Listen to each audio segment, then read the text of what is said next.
রাজশাহী বিভাগের ২৩ উপজেলা পরিষদের নবনির্বাচিত চেয়ারম্যানেরা শপথ গ্রহণ করেছেন। একই সঙ্গে এসব উপজেলার ভাইস চেয়ারম্যান ও মহিলা ভাইস চেয়ারম্যানেরাও শপথ নিয়েছেন।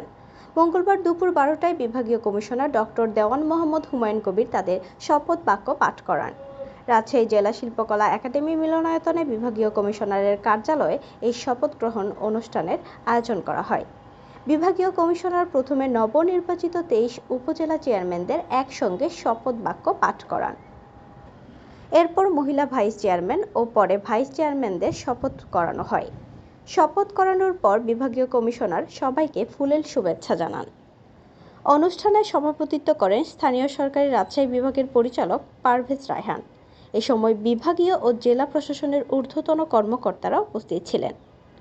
উপজেলা নির্বাচনের প্রথম ধাপে গত ৮ মে রাজশাহী বিভাগের ৮ জেলায় এই ২৩টি উপজেলা নির্বাচন অনুষ্ঠিত হয়।